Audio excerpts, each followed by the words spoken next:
Nah, ya, pemodelan bisnis kita akan belajar tentang masukan dan keluaran proses ya. Kalau kemarin kita sudah belajar tentang peta proses bisnis, apa itu proses bisnis inti, kemudian proses bisnis pendukung, kemudian juga ada proses bisnis lainnya ya atau manajerial ya. Nah, pada malam hari ini kita akan lebih detailkan materi ya tentang pemodelan bisnis terkait dengan masukan dan keluaran proses. Nah, ini juga materinya sudah ada ya, sudah ada di modul ya.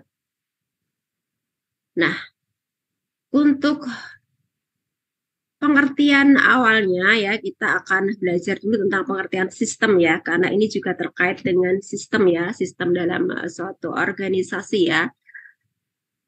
Apa yang dimaksud dengan pengertian sistem ya, teman-teman mungkin ya yang sudah belajar sistem informasi manajemen ya, mungkin juga sudah diajarkan ya di mata kuliah tersebut sistem informasi manajemen ya. Sistem di sini merupakan suatu kesatuan yang memiliki tujuan bersama dan memiliki bagian-bagian yang saling berintegrasi satu sama lain ya. Jadi sistem adalah suatu kesatuan baik objek nyata atau abstrak yang terdiri dari berbagai komponen atau unsur yang saling berkaitan ya, saling bergantung, saling mendukung dan secara keseluruhan bersatu dalam satu kesatuan untuk mencapai tujuan tertentu secara efektif dan efisien. Ya, ini adalah pengertian dari sistem ya. Jadi sistem itu adalah keterkaitan ya. Biasanya kalau dari perusahaan-perusahaan itu antara satu unit dengan unit yang lain itu dengan adanya penerapan sistem informasi manajemen itu saling terkait ya, data itu terintegrasi ya antara bagian satu dengan bagian yang lain. Jadi sudah tersistem ya gitu ya. Jadi misalnya seorang pemimpin ya ataupun atasan ingin mengetahui laporan penjualan ataupun laporan distribusi barang gitu ya. Jadi kalau semuanya sudah tersistem, sistem informasi manajemen itu akan lebih mudah ya untuk melihat atau mengecek laporan gitu ya. Sejauh mana sih proses penjualannya, nah, omsetnya sudah berapa yang sudah terjual. Nah, itu akan lebih mudah ya diketahui ya jika suatu operasi di dalam perusahaan tersebut sudah by system ya, sudah tersistem ya.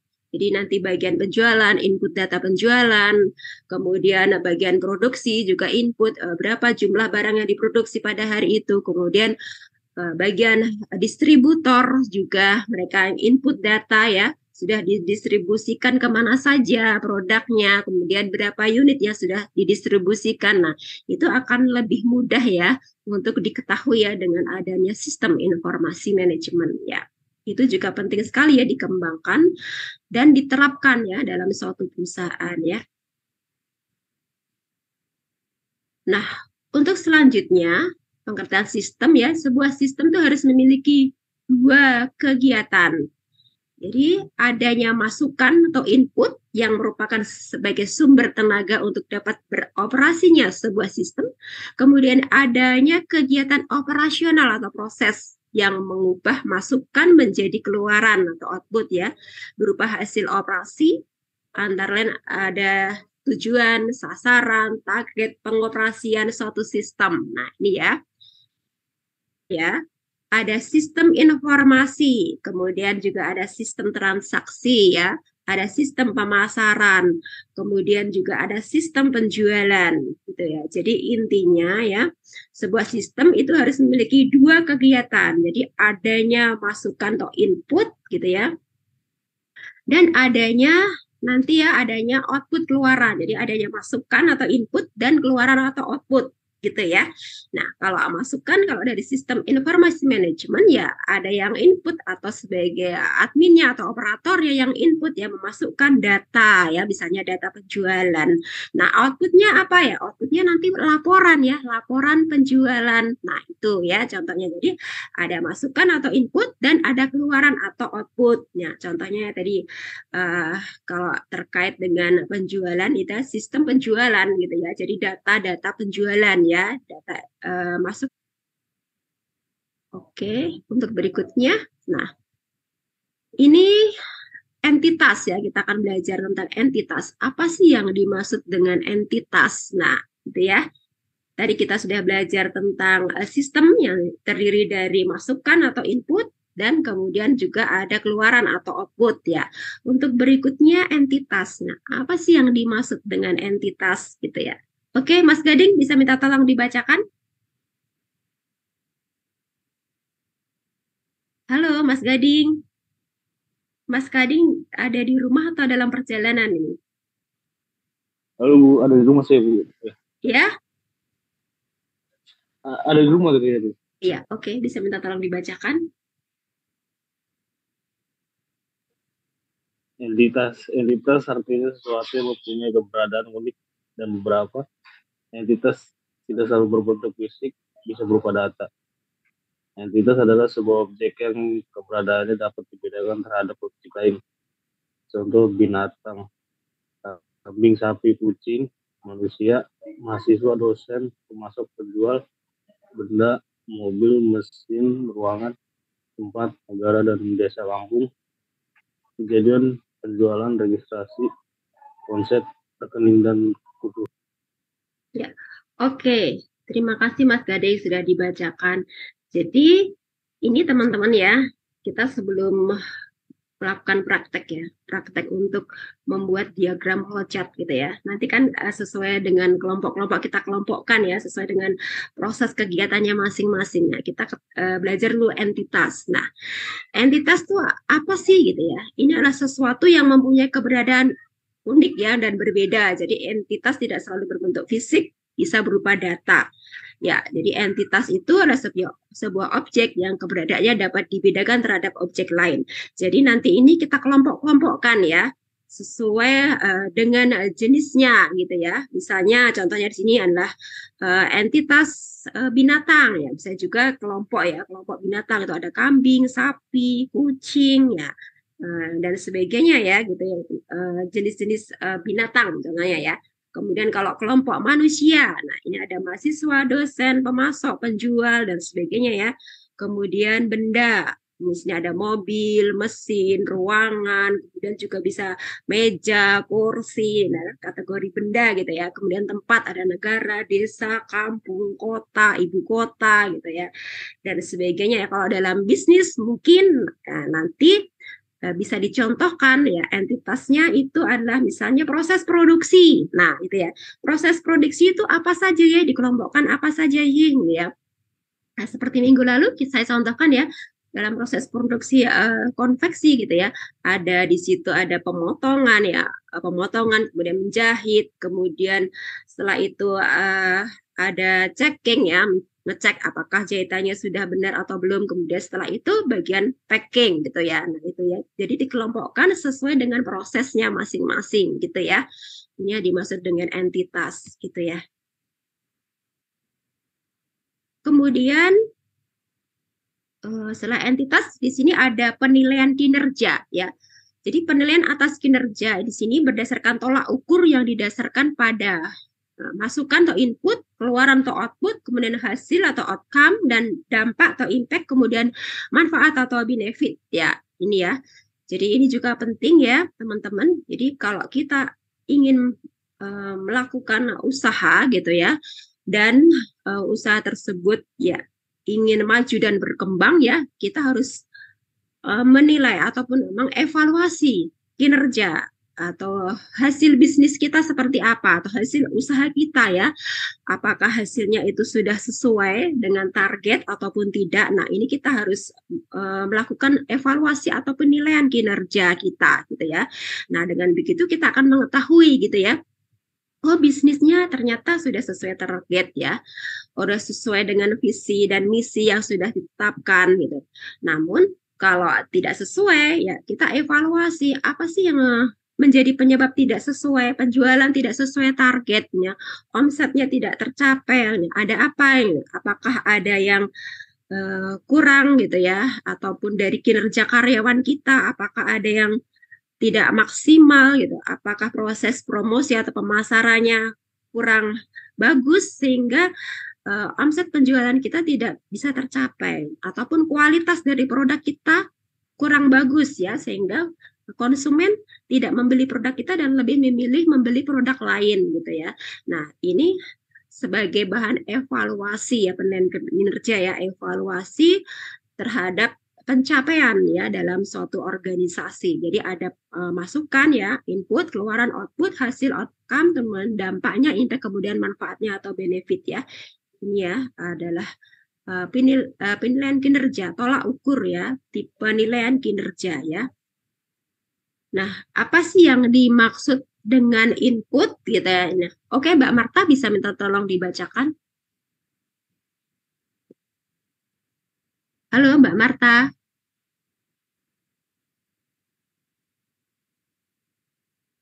Halo Mbak Marta. Malah hilang ya, pada kemana sinyalnya ini agak susah ya. Oke Mbak Nina bisa minta tolong dibacakan. Boleh Bu. Input. Input merupakan bentuk dari akumulasi dan evaluasi tentang bukti informasi. Dalam hal ini digunakan laporan untuk melaporkan kepatuhan antara informasi dan juga standar yang telah ditetapkan. Itu menurut Alvin A. Rens dan kawan-kawan. Kemudian menurut Korens, input adalah suatu bentuk proses sistematis yang dilakukan secara objektif untuk mendapatkan dan mengevaluasi bukti pernyataan tentang kegiatan dan peristiwa ekonomi yang sedang berlangsung di sebuah perusahaan. Hasil masukannya berupa laporan kepada pihak-pihak yang terkait. Ya, oke, terima kasih Mbak Nina. Jadi jelas ya input ya. Jadi ini merupakan bentuk akumulasi dan evaluasi tentang bukti informasi ya. Ya, jadi kalau dalam sistem informasi manajemen ya input data-data ya, kita memiliki data-data yang diinput gitu ya. Jadi apa saja misalnya data penjualan gitu ya. Kita input kemudian data produksi ya, berapa unit yang diproduksi gitu ya. Kita masukkan ke dalam sistem ya, sistem informasi manajemen gitu ya. Jadi ini hasil masukannya ya berupa data-data ya, data-data dari suatu proses produksi ataupun proses penjualan tersebut ya. Jadi nanti akan digunakan ya untuk membuat suatu laporan. Nah ini ya, nanti akan digunakan laporan untuk melaporkan kepatuhan antara informasi dan juga standar yang telah ditetapkan gitu ya. Jadi kita memerlukan inputan ataupun data gitu ya. Nanti outputnya yaitu laporan ya, untuk menghasilkan output ya berupa laporan gitu ya. Nah, ini contoh inputnya ya.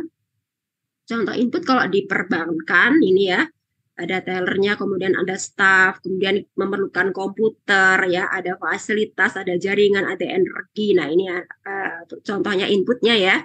Nah, kalau ada komputer kemudian tidak ada jaringan, nah bagaimana ya?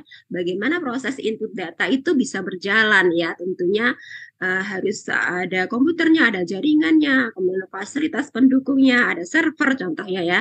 Kemudian energinya, ada listriknya ya, kemudian ada staffnya gitu, staff yang menginput ya, ataupun operatornya gitu ya. Nah, ini adalah contoh di perbankan. Kemudian kalau di perusahaan atau pabrik ya, tentunya ada tenaga kerjanya. Nah, itu ya yang melakukan proses produksi gitu ya. Tentunya ada karyawan atau tenaga kerja. Kemudian ada modal. Nah, kalau kita ingin mendirikan usaha ataupun pabrik, kita harus memiliki modal ya tentunya. Nah, itu merupakan inputnya. Kemudian ada bahan material ya. Ini modalnya kedua kali ini. Kemudian juga ada tanah ya. Misalnya untuk mendirikan pabrik kan harus ada lokasinya ya, ada tanah. Kemudian dari segi manajerialnya ya, yang mengatur dalam suatu usaha perusahaan tersebut ya, membuat peraturan, membuat kebijakan ya, ada manajerialnya ya, yang melakukan pengelolaan secara finansial gitu, ataupun pengelolaan kinerja dalam suatu usaha ya. Kemudian juga energi ya. Energi ini adalah bisa dari sumber daya ya, listrik dan sebagainya ya. Ini adalah contoh input dalam perusahaan pabrik. Kemudian kalau input di restoran nih contohnya ya, ada kokinya gitu ya, ada pelayan koki atau chef ya gitu, ada kemudian ada pelayan, bahan masakannya yang diolah, kemudian ada meja kursi ya, kemudian juga ada listrik dan fasilitas lainnya. Ini adalah contoh input ya. Kemudian output. Nah, kalau output di sini adalah jumlah barang atau jasa yang diproduksi dalam periode waktu tertentu yang dikeluarkan oleh masyarakat perusahaan atau pemerintah ya, baik untuk dikonsumsi langsung atau diolah kembali untuk produksi yang lebih lanjut ya. Ini adalah hasil ya, hasil dari produksi gitu ya, ini output ya. Output adalah hasil yang dicapai segera setelah kita mengimplementasikan suatu kegiatan atau program. Ini jadi hasilnya ya, hasil dari inputan tadi ya. Hasil dari inputan tadi apa ya? Outputnya ya. Kalau kita memproduksi suatu barang ya produknya apa yang dihasilkan, nah itu ya.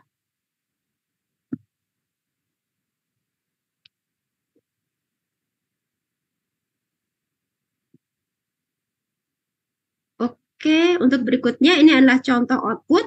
Nah, contoh di perbankan ya outputnya ya, yaitu ada kredit ya, kemudian deposito, tabungan, pinjaman. Ini contohnya outputnya ya. Tadi inputnya tadi kan ya, staffnya gitu ya, ataupun bagian tellernya gitu ya. Tadi kan menginput ya transaksi. Nah, outputnya apa ya? Outputnya ini ya, ada nasabahnya yang mengajukan kredit ya, kemudian kreditnya akhirnya di ACC atau disetujui dan cair ya. Kemudian ada juga ya nasabahnya deposito ya, mendepositokan dananya, kemudian tabungan ataupun dalam bentuk tabungan ataupun pinjaman. Nah, ini ya. Kemudian kalau pabrik ya, kalau inputnya tadi ada karyawan atau tenaga, kemudian ada modal ya, kemudian juga ada bahan material atau bahan baku ya, outputnya itu barang ya, ataupun kalau usaha dalam bidang jasa ya jasanya, outputnya ya jasanya ya, kemudian produknya, kemudian selain itu ya ada limbahnya tentunya ya. Kalau pabrik yang misalnya pabrik yang memproduksi mebel contohnya, yang limbahnya ya itu ya serpihan-serpihan dari kayunya itu ya, misalnya ya itu adalah limbah ya, sisa-sisa produksi itu ya, ini limbah ya, limbahnya ya. Kemudian ada informasi, nah outputnya ya bisa berupa informasi juga ya. Kemudian kalau restoran ya outputnya ya makanan yang udah siap saji ya, kemudian minuman, kemudian bisa juga hiburan. Di situ biasanya ada juga hiburannya ya, karena ada musik gitu ya biasanya ya di situ ya, di restoran tuh ya. Kemudian ada suasana, suasananya nyaman gitu ya, ada AC-nya, kemudian juga di situ ada tamannya gitu, sehingga pengunjung itu nyaman ya untuk menikmati makanan dan minuman di restoran tersebut ya. Selain itu juga tentunya ada sampahnya, sisa-sisa dari makanan. Nah, itu juga outputnya gitu ya. Oke, untuk berikutnya di sini ada outcome atau hasil. Nah, jadi di sini outcome atau luaran ya, merupakan hasil jangka menengah dari sebuah program atau kegiatan ya. Jadi pengertian outcome adalah hasil dan akibat ya. Ini menurut Kamus Besar Bahasa Indonesia ya. Jadi outcome juga bisa diartikan sebagai dampak atau impact ya dari output. Nah, ini ya. Nah, contohnya ini contoh perusahaan mebel. Nah, ini contoh mudahnya, inputnya apa? Nah, inputnya ini ada tenaga kerja ya, ataupun karyawannya ya. Kemudian juga ada bahan baku ya, kayu, ada paku, kemudian ada cat, kemudian juga ada lem mungkin ya, untuk mengelem ini ya, bahan-bahannya ini ya, dan sebagainya ya. Ini adalah inputnya ya, digunakan dalam proses pembuatan mebel ya. Outputnya apa? Nah, outputnya adalah hasil dari produksi tadi ya. Ini ada meja, ada kursi, ini outputnya. Kemudian kalau outcome, nah kalau outcome ini lebih ke nilai manfaat gitu ya. Nah, ini ya. Nah, setelah jadi kursi tersebut ya bisa dipakai ya oleh konsumennya. Nah, konsumennya itu bisa merasa nyaman gitu ya dengan duduk di kursi tersebut. Kemudian kalau meja ya, meja kerja dan kursi kerja juga ya, meja tersebut bisa digunakan dengan nyaman ya. Kemudian konsumennya tadi ataupun yang memakai kursi tersebut ya bisa duduk juga dengan nyaman gitu ya, tidak merasa sakit gitu ya dengan kursi yang dibuat tadi ya, kursinya enak dipakai, nyaman, mejanya juga gitu. Nah, ini ya. Oke. Nah, untuk contoh selanjutnya, ini contoh pembangunan jalan tol ya. Ya. Nah, inputnya di sini ada tenaga kerjanya ya yang sedang membuat jalan, gitu. Kemudian ada juga tanah ya. Kemudian di sini ya tanah tersebut ya dibangunlah suatu jalan ya, jalan tol gitu ya. Ini mungkin prosesnya ini lama ya, sampai bertahun-tahun ya mungkin kalau bangun jalan tol gitu ya. Nah, kalau tanahnya tersebut ya ternyata masih milik masyarakat ya, adanya pembebasan tanah, nah itu inputnya ya. Setelah tanah dibebaskan, kalau masih dalam bentuk hutan ya ditebang dulu hutannya gitu ya, dan sebagainya ya. Ini karyawannya ya bekerja dalam pembuatan jalan tol gitu ya. Kalau belum rata ya diratakan dulu jalannya. Nah, itu inputnya. Outputnya, nah outputnya ini adalah jalan tol ya yang sudah jadi, yang siap untuk digunakan.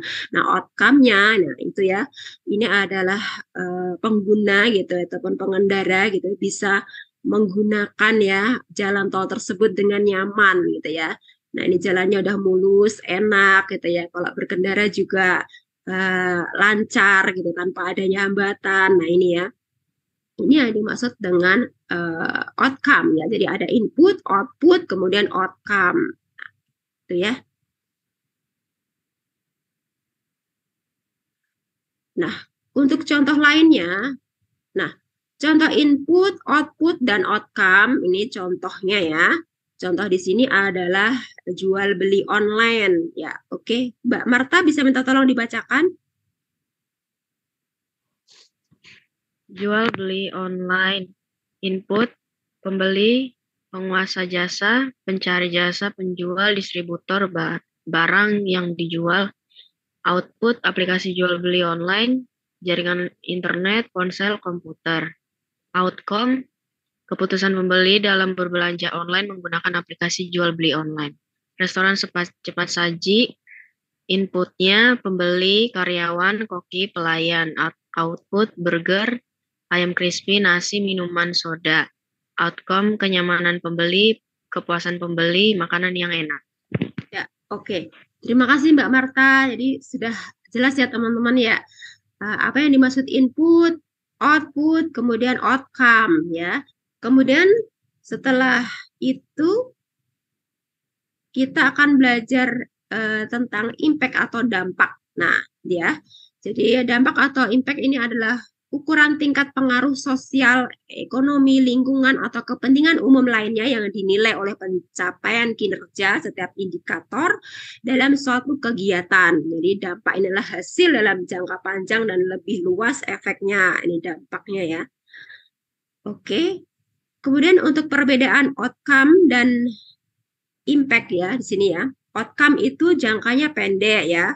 Jadi pengaruh pada objek suatu kegiatan ya. Misalnya tadi ya konsumen ya setelah menggunakan kursi ya, kursi yang diproduksi tadi ya, merasa nyaman, kursinya enak gitu ya, empuk gitu ya. Nyaman kalau dipakai, tidak menyebabkan cedera gitu ya.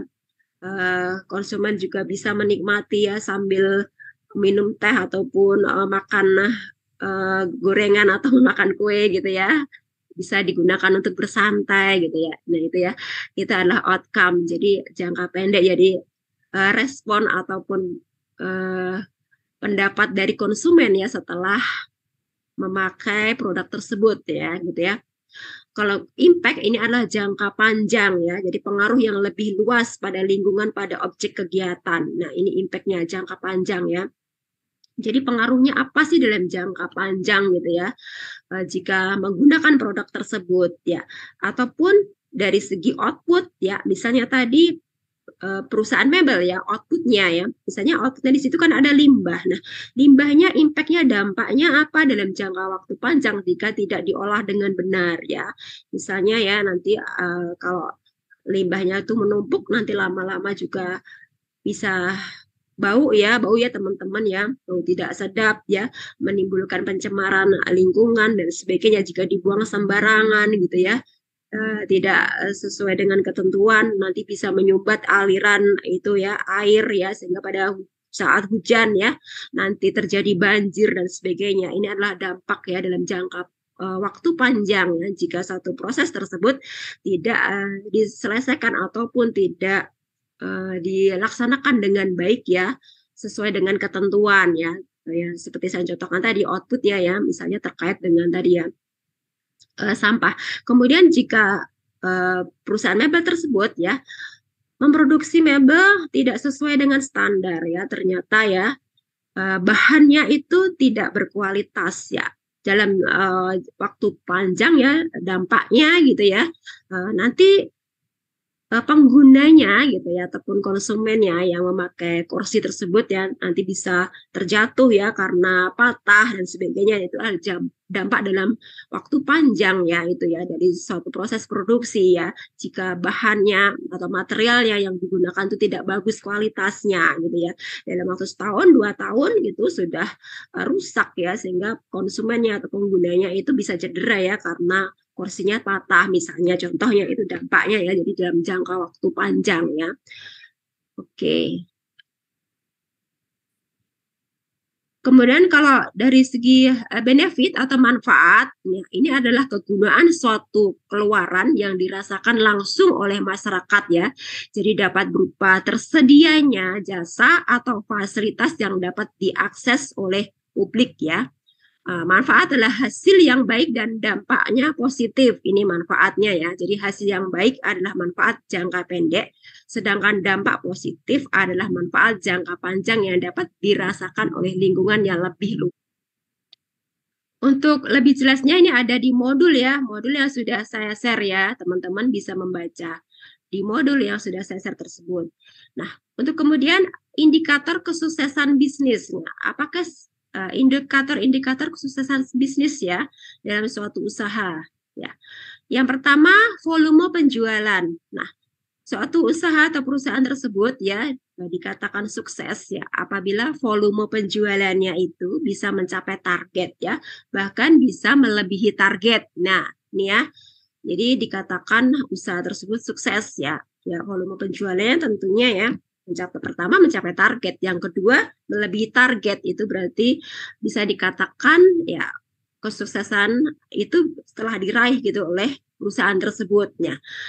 Tidak hanya volume penjualan saja gitu ya, tentunya memiliki banyak konsumen. Nah, gitu ya, jika konsumennya banyak gitu ya, konsumen yang setia ya membeli ya, ataupun loyal ya untuk membeli produk kita ya, sehingga bisa meningkatkan volume penjualan kita ya. Jadi konsumennya banyak gitu ya. Tentunya juga kepercayaan pelanggan ini juga penting ya. Kepercayaan dan kepuasan pelanggan ini penting ya, agar pelanggan tersebut ya loyal ya ataupun setia untuk membeli produk kita ya, produk atau jasa ya yang kita miliki gitu ya. Nah, itu ya, ini adalah merupakan salah satu indikator ya kesuksesan suatu bisnis.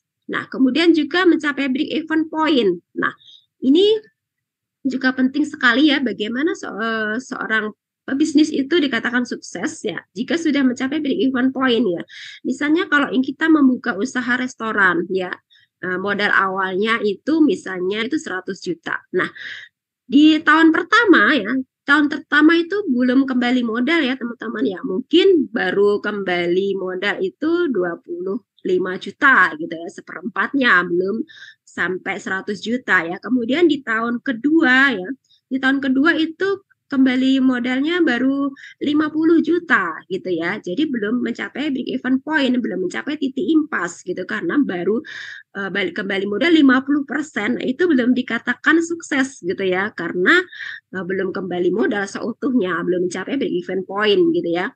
Nah, kemudian di tahun keempat 75 juta, kemudian di tahun ketiga ya 75 juta, di tahun keempat lah barulah kembali modal 100 juta. Nah, itu baru menunjukkan bahwa bisnisnya itu sudah menunjukkan mulai menunjukkan peningkatan gitu ya. Jadi kesuksesan bisnisnya itu dicapai jika mencapai break even point. Nah, di tahun keempat itu baru mencapai break even point. Nah, di tahun berikutnya, di tahun kelima maupun tahun keenam, nah itu tinggal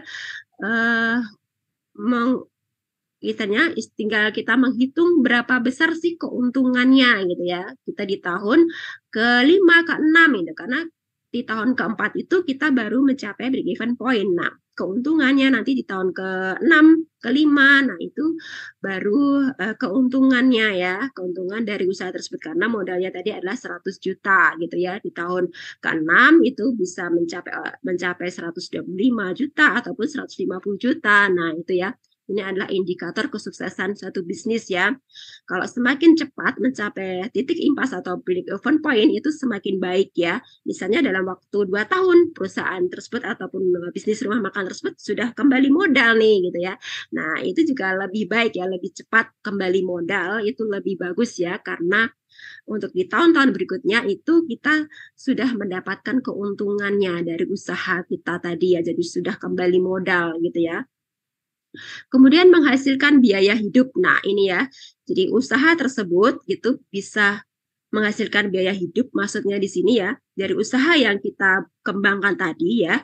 Jadi bisa menghidupi kita gitu istilahnya ya untuk biaya hidup gitu tidak hanya pemiliknya tapi juga karyawannya, kesejahteraan karyawannya dari usaha tersebut. Nah, kesejahteraan karyawannya meningkat gitu ya, setiap tahun diberikan bonus, THR juga tiap tahun ya, selalu dikasih THR gitu ya. Bahkan setiap setahun sekali karyawannya itu ada capacity building ataupun family gathering gitu ya, keluar kota ke Bali misalnya ya ataupun ke luar negeri bahkan nih contohnya ya. Nah, itu menghasilkan biaya hidup ataupun kesejahteraan pemilik maupun karyawannya itu terjamin ya. Ini adalah indikator kesuksesan bisnis ya. Jadi bisa mendapatkan pendapatan selain gaji pokok juga tunjangan-tunjangan yang lain. Nah, ini menghasilkan biaya hidup ya untuk kesejahteraan pemiliknya ataupun kesejahteraan karyawannya.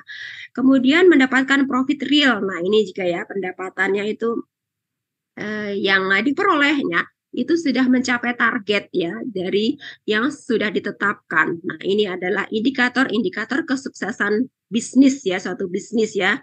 Jadi ada sini ya.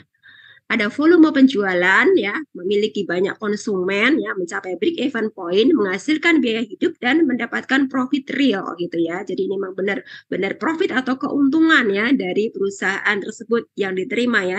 Jadi sudah dipotong dengan biaya-biaya operasional, biaya produksi dan biaya-biaya lainnya sehingga hasil bersih yang diperoleh gitu oleh perusahaan tersebut ya.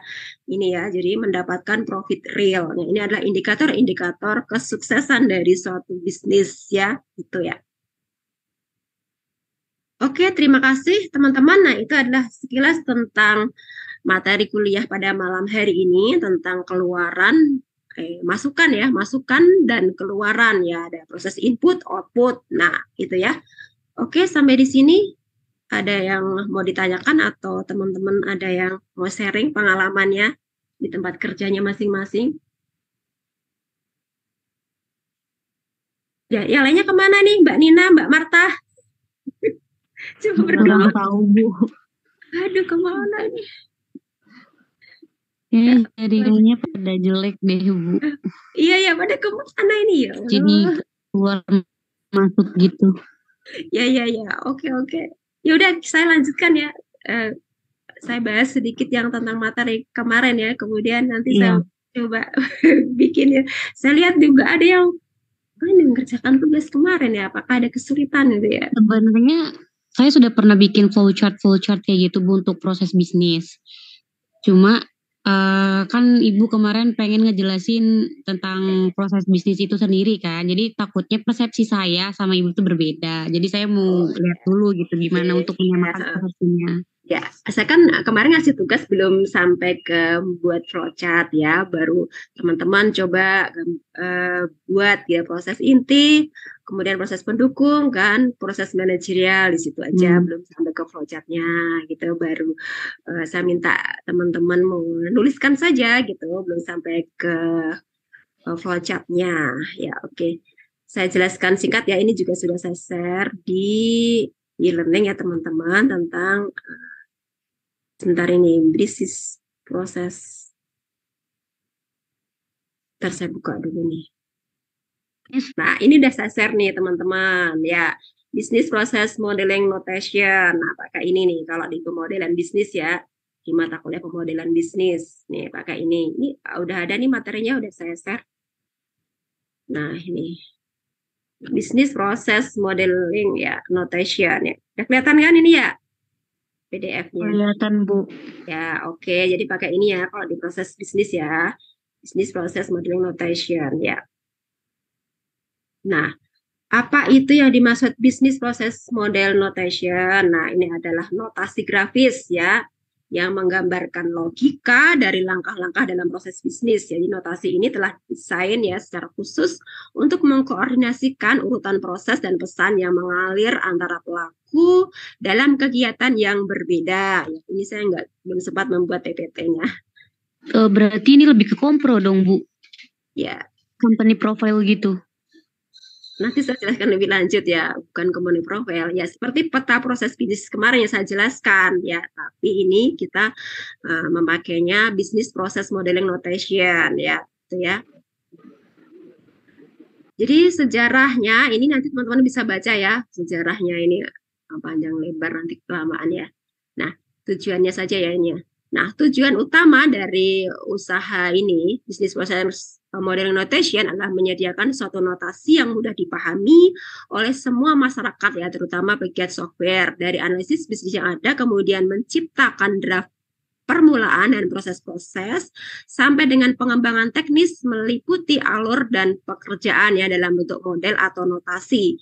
Jadi business process model notation juga menciptakan suatu jembatan terstandarisasi untuk gap antara desain proses bisnis dan implementasi proses.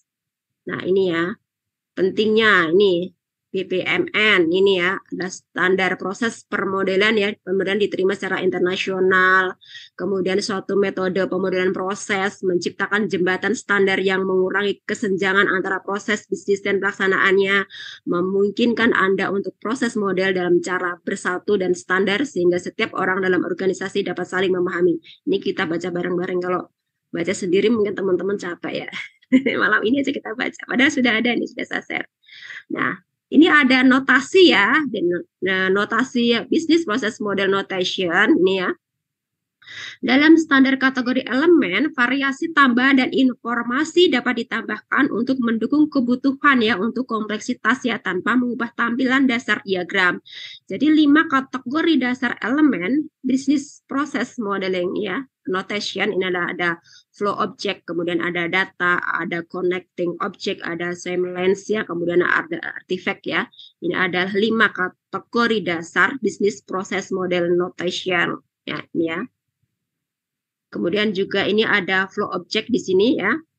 Ada event, ada activities, kemudian ada gateways, kemudian ada data dipresentasikan dengan 4 elemen, ada data object, ada data input, data output, kemudian ada stores ya.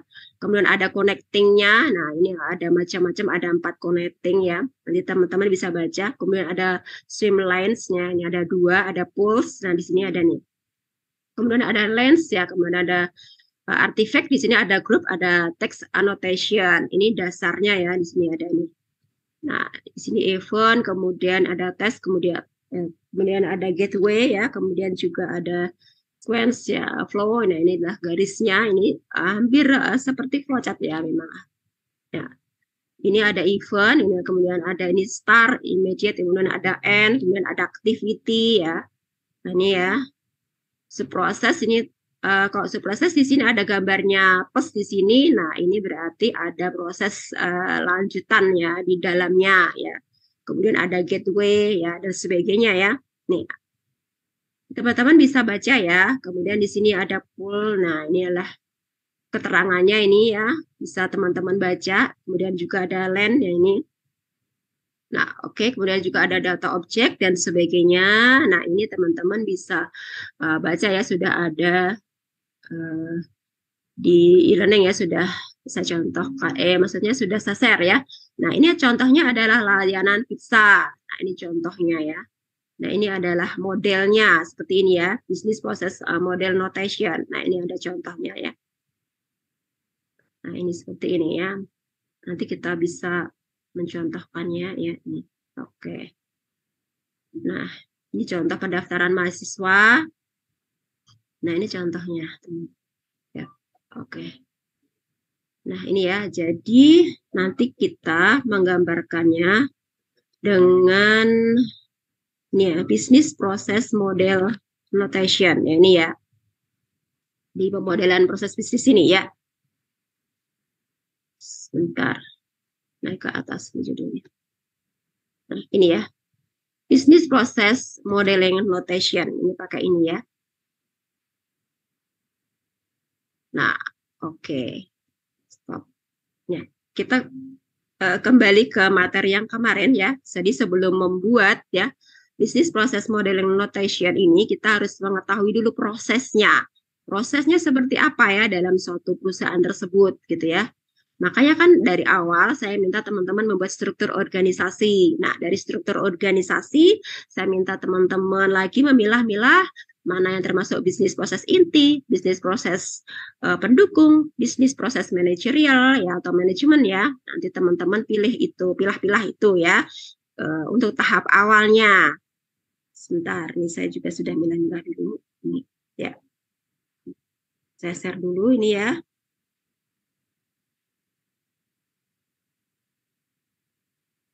Nah, ini ya.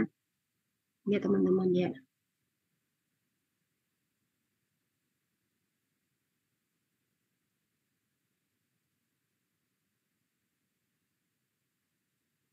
Nah, ini sini ya. Nah, pemodelan proses bisnis ya, menggunakan bisnis proses modeling notation ya. Di sini ya. Nah, proses bisnis inti atau utama ya. Kemarin juga sudah saya jelaskan ini ya. Jadi ada proses produksi, pemasaran, layanan pelanggan. Ini adalah merupakan proses bisnis level 0 ya. Seperti minggu lalu ya, ada produksi, pemasaran, kemudian layanan pelanggan ya. Kemudian untuk proses bisnis pendukung ya, ini masih level 0 ya. Ada pengelolaan keuangan, ada pengelolaan SDM, ada pengembangan infrastruktur dan teknologi ya. Untuk selanjutnya, proses bisnis manajemen atau manajerial ya. Ini ada perencanaan kinerja dan anggaran, ada pengelolaan organisasi dan tata laksana, kemudian ada pengelolaan sistem pengendalian dan pengawasan. Ini masih level 0 ya. Nah, kemudian proses bisnis selanjutnya ya, dari proses bisnis level 0 tersebut, nah, ada proses bisnis apa saja sih di dalamnya? Nah, ini ya, kalau level tadi ya, proses bisnis utama ya, inti atau utama tadi ya untuk proses produksi, itu ada proses lagi di dalamnya. Nah, level satunya, pembelian bahan baku atau material, desain produk ya, kemudian proses produksi, ada pengiriman produk ya. Ini adalah level satunya. Kemudian kalau pemasaran tadi kan level 0 ya. Level satunya apa sih gitu? Ada penerimaan order, ada pemasaran dan promosi ya. Kemudian layanan pelanggan. Nah, ini kan proses bisnis yang level 0 ya, layanan pelanggannya. Level satunya apa? Ya, ada layanan purna jual, kemudian ada komplain pelanggan. Nah, ini adalah proses bisnis inti atau utama ya. Kemudian nanti di proses yang lainnya, proses lainnya nanti juga dijabarkan ya teman-teman ya. Ini adalah proses bisnis pendukung ya, pengelolaan keuangan. Itu kan masih level 0. Nanti di dalamnya ada kegiatan apa saja gitu, pengelolaan keuangan. Bisa juga nanti ada bagian kasirnya, ada bagian bendahara, bisa di level satunya itu ya. Kemudian ada pengelolaan SDM. Nah, pengelolaan SDM ini adalah level 0. Nanti level satunya bagian apa saja sih yang termasuk dalam pengelolaan SDM. Nanti bisa juga bagian rekrutmen, kemudian juga ada bagian SDM itu biasanya apa ya teman-teman? Rekrutmen, kemudian bagian apa? Sumber daya manusia. Iya, gitu ya. Jadi ada level satunya di dalam SDM ini bagian apa saja ya, gitu ya. Nanti diuraikan lagi di level 1. Kemudian pengembangan infrastruktur dan teknologi. Nah, di dalamnya di situ ada bagian apa saja. Misalnya di level satunya ada sarana prasarana ya, sarana prasarana, kemudian juga ada teknologi dan informasi, kemudian juga ada bagian teknologi dan komunikasi misalnya ya, contohnya ya itu level satunya. Ini belum saya rinci ya, baru yang proses inti atau utama yang saya rinci ya. Kemudian kalau proses bisnis manajemen atau manajerial, nah ini ada perencanaan kinerja dan anggaran, itu level 0 ya. Level satunya apa sih di dalamnya ini ya, perencanaan kinerja dan anggaran ya. Misalnya ada bagian anggaran, kemudian juga ada bagian perencanaan anggaran misalnya ya. Ada bagian kinerja ya gitu ya. Jadi untuk bagian penilaian kinerja karyawan nih contohnya ya. Kemudian kalau pengelolaan organisasi dan tata laksana. Nah, di dalamnya ini kan level 0. Level satunya nanti ada bagian apa saja di dalam pengelolaan organisasi dan tata laksana. Nah, biasanya juga di situ ada bagian legal gitu ya yang mengurusi bagian hukum ya dari segi legalitas perusahaan. Nah, itu ada bagian legalnya contohnya di situ ya. Kemudian juga ada bagian yang lainnya misalnya yang mengurusi tentang MOU ya ataupun perjanjian-perjanjian kerjasama ya dengan supplier dan sebagainya. Nah, itu contohnya ya di situ. Kemudian ada pengelolaan sistem pengendalian dan pengawasan, ini adalah level 0. Di dalamnya nanti ada apa saja ya, misalnya bagian audit, ya pengendalian dan pengawasannya, bagian audit ya, audit internal ya, gitu ya, internal perusahaan. Nah, ini contoh di dalamnya pengelolaan sistem pengendalian dan pengawasan. Kemudian proses bisnis manajemen atau manajerial. Nanti di level 1 gitu, nanti ada lagi diturunkan level 2, biasanya staff-staffnya gitu ya. Dia tuh level di bawahnya gitu biasanya ya. Kemudian bisa juga nanti dari level 2 diturunkan lagi ke level 3 dan seterusnya ya. Oke teman-teman, setelah ini kita bisa menggambarkan, setelah kita tahu, kita petakan dulu ya ini ya bagian-bagiannya, baru kita mulai bisa menggambarkan ya proses bisnisnya gitu ya. Nah, teman-teman bisa menggunakan aplikasi tadi ya, kalau Mbak Nina bilang, oh pakai Visio aja Bu, ya boleh gitu ya. Kalau teman-teman tidak memiliki aplikasi, mau pakai Excel juga boleh gitu ya. Mungkin agak sulit ya kalau kita pakai Excel ya. Atau bisa juga menggunakan aplikasi yang lain gitu ya. Kalau saya ini sudah download aplikasi, namanya aplikasi Bizagi ya, ini bisa ya. Sebentar, saya share dulu.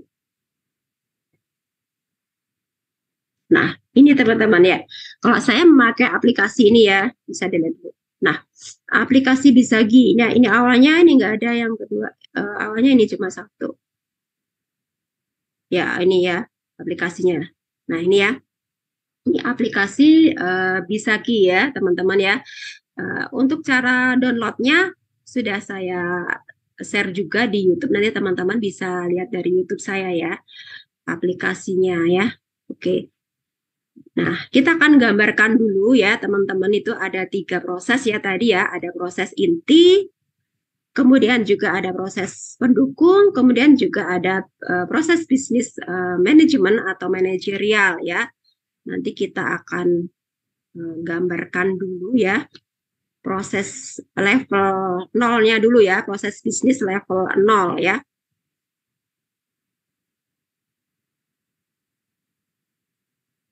Nah, oke. Ini kita masukkan lagi di sini ya. Kita tinggal tarik di sini ya teman-teman ya.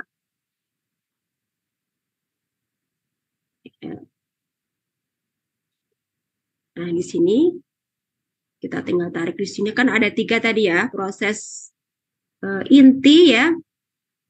Dan juga ada juga proses pendukung dan proses manajerial. Nah, ya. Nah, ini agak saya besarkan.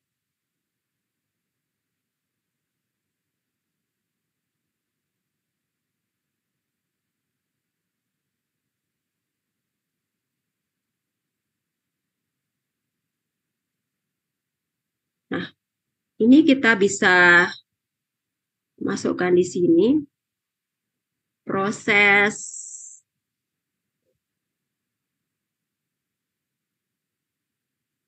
tadi, proses inti ya.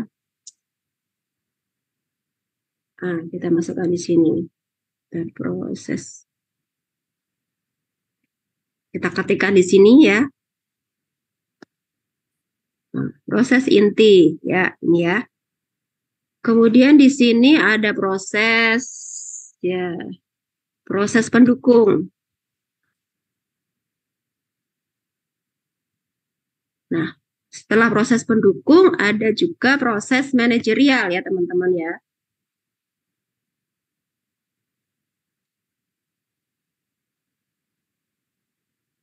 Proses manajerial.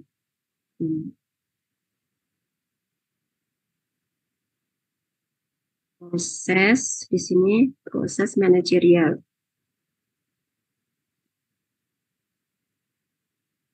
Nah,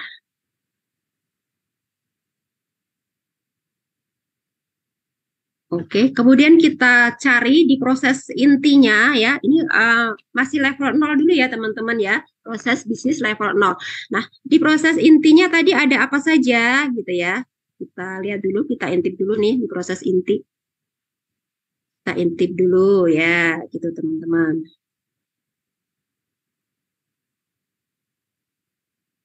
Nah, di sini ya.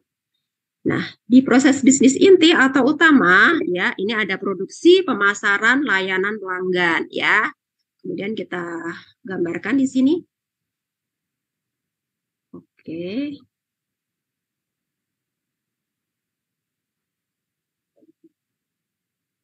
Nah, ada proses produksi, pemasaran, layanan pelanggan. Nah, kita masukkan di sini.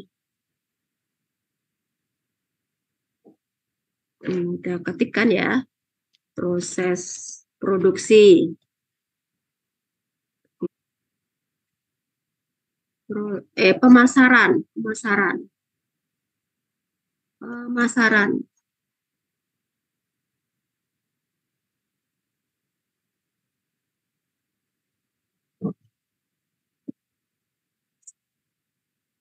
Kemudian di sini ada proses lagi.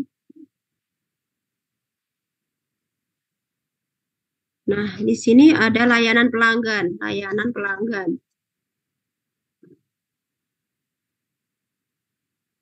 Nah, setelah berikutnya ada proses pendukung. Nah, proses pendukungnya apa saja gitu ya. Kita cek dulu proses pendukungnya. Bentar ya.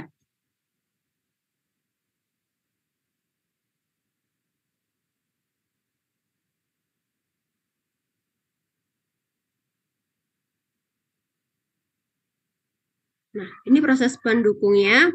Ada pengelolaan keuangan, pengelolaan SDM, pengelolaan infrastruktur dan teknologi ya. Kita masukkan di itu gambar ini ya, di petanya.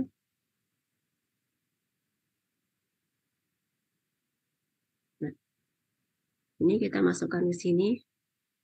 Ya.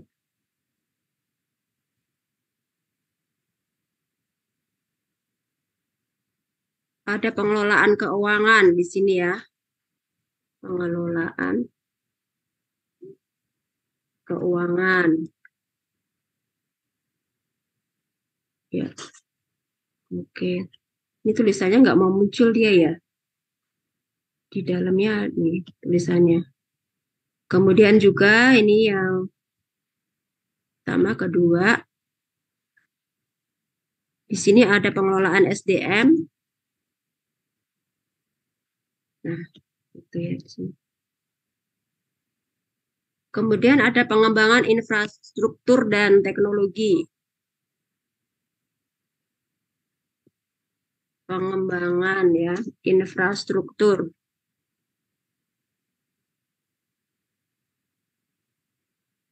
Ya. Oke, ini kita tuliskan. Ini harusnya tulisannya muncul ya ini teman-teman. Nah, ini dia nggak mau muncul ya. Di dalamnya ini ada tulisannya. Nah, nanti kurang lebihnya seperti ini ya. Nanti teman-teman kalau membuat nanti dirapikan ya. Nanti coba saya cek ini, kenapa tulisannya nggak mau muncul. Harusnya ini bisa muncul ya. Nah, oke. Untuk selanjutnya ada proses manajerial. Ya. proses manajerial di situ ada apa saja gitu ya. Ini ada proses manajerialnya. Setelah kita petakan tadi ya, proses manajerialnya kita cek dulu. Nah, di sini ada perencanaan kinerja dan anggaran, kemudian ada pengelolaan organisasi dan tata laksana, kemudian ada pengelolaan sistem pengendalian dan pengawasan. Ya, kita langsung masukkan ke petanya tadi ya.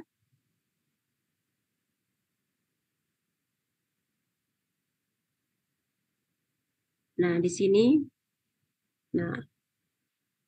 tadi ada proses perencanaan kinerja dan anggaran. Nah, itu ya, perencanaan kinerja dan anggaran. Nah, di sini ya, kita masukkan di sini ya. Kita masukkan lagi. Ada pengelolaan organisasi dan tata laksana.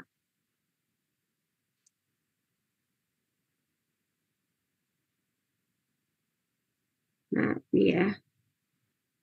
Kemudian di sini ada juga pengelolaan sistem pengendalian dan pengawasan.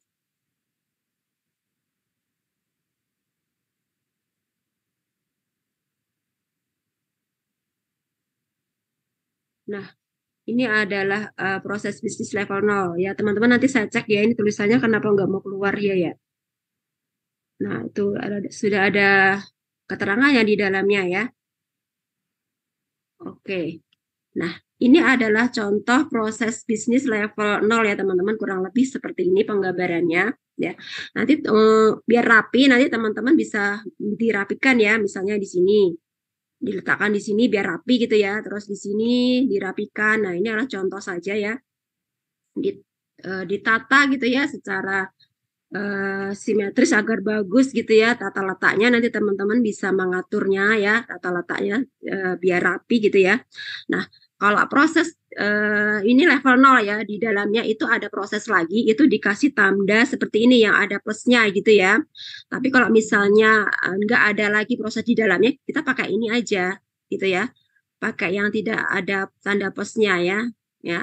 Pakai seperti ini ya simbolnya ya, tidak pakai tanda yang di dalam di tengahnya ini ada simbol plusnya, tanda plusnya gitu ya, kayak yang biasa gitu ya. Seperti ini contohnya. Kalau ini bisa langsung diketikkan di sini muncul. Nah, ini bisa nih, ini langsung ya, pakai seperti ini ya, tandanya seperti ini, tidak pakai plusnya. Kalau ada tandanya seperti ini, berarti ada proses lagi di dalamnya ya. Ini kan masih level 0. Nah, gitu ya. Kalau nggak ada ya itu pakai simbol seperti ini. Ya. Nah, kemudian dari sini ya kita bisa buat lagi gitu ya. Di dalamnya, di dalam proses ini ada apa saja. Nah, itu ya diagram berikutnya yang kedua gitu ya. Di dalam prosesnya ini, di dalam proses inti ini di level 1 ini ada lagi ya gambarnya ya.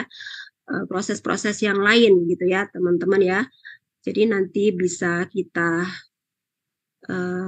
pilih lagi ya ke diagram berikutnya. Nah, di sini ya. Nah, ini kan satu proses bisnis yang ke-0 ya, teman-teman ya. Jadi ini diagram 1, nanti di sini bisa kita kasih teks di sini ya, di pojok sini ya. Misalnya level 0, level 0 ya. Kemudian di sini kita masukkan lagi ya di berikutnya ya di sini. Level 1 ya, level 1 proses apa ya? Prosesnya di sini nih, misalnya di sini tadi proses produksi ya, proses produksi di sini ya. Nanti saya ceknya teman-teman kenapa tulisannya ini tidak mau muncul ya di sini ya, nanti saya cek ya. Proses produksi misalnya di sini level 1 untuk proses produksi. Nah, bisa juga dikasih simbol ya. Misalkan proses produksi itu simbolnya P gitu ya. Produksi. Nah, ya level 1 proses produksi ya. Nanti bisa juga lagi kita create lagi ya berikutnya ya level 1 ya. Level 1 ini kalau pakai Bisagi ya.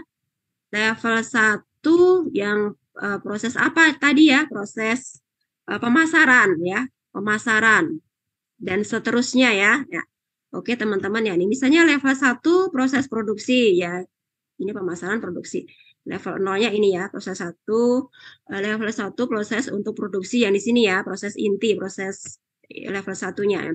Proses produksinya ada apa saja di situ gitu ya. Ada pembelian bahan baku atau material, desain produk, proses produksi, kemudian pengiriman produk ya, gitu ya. Nah, kita bisa tuliskan di sini ya.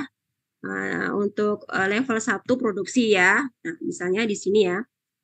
Ada kita masukkan dulu startnya ya. Kemudian ada pembelian bahan baku atau material ya, kita masukkan di sini. Flowchartnya di sini ya, contoh ya. Pembelian bahan baku atau material. Ini contohnya dulu teman-teman ya. Oke. Kemudian kita kasih ini contohnya. Nah, ini ya, pembelian bahan baku atau material. Nah, setelah itu apa? Nah, setelah itu ada lagi desain produk. Nah, desain produk itu ada nggak sih proses di dalamnya lagi? Nah, setelah level 1 ada nggak sih? Nah, kalau nggak ada ya kita pakai simbol yang ini ya. Oh, nggak ada. Desainnya ya hanya bagian itu aja, nggak ada lagi gitu ya. Nggak ada proses selain desain produk ya. Desain produk ya. Misalnya nggak ada lagi ya level keduanya ya. Berhenti di level 1 ya. Kita pakai yang seperti ini ya. Kemudian kita kasih tanda ini. Langsung kita tarik.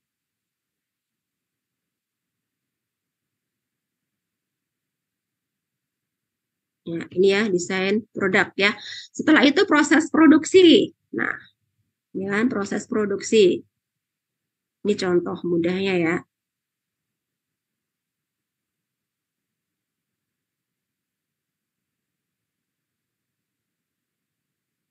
Nah, ini ya, nanti bisa dirapikan ya teman-teman ya. Nah, biar lurus. Nah, oke, kalau proses produksi itu ternyata ada proses lagi di dalamnya. Jadi kita jangan pakai yang ini ya. Di dalamnya nanti ada proses tadi ya, kalau produksi konveksi tadi ya, ada proses pemotongan bahan, kemudian ada proses menjahit, kemudian juga ada, ini bisa muncul ya teman-teman. Yang tadi di depan mungkin saya kurang lebar ya, sehingga nggak muncul, ini bisa muncul nih, proses produksi. Nah, ini ya, karena ada proses di dalamnya, ya kita pakai tanda ya, ada simbolnya tanda positif di sini, plus gitu ya. Ini proses produksi di dalamnya, misalnya tadi ada pemotongan bahan gitu ya. Kemudian juga ada bagian menjahit, bagian obras, kemudian ada bagian checking, kemudian ada packing. Nah, ini kita pakai tanda plus di sini karena nanti masih ada level berikutnya, level 2 ya, untuk proses produksi. Nah, setelah proses produksi nanti ada apa? Oh, pengiriman produk. Nah, ini contohnya. Nah, ini. Kalau pengiriman produk ada nggak nanti proses berikutnya?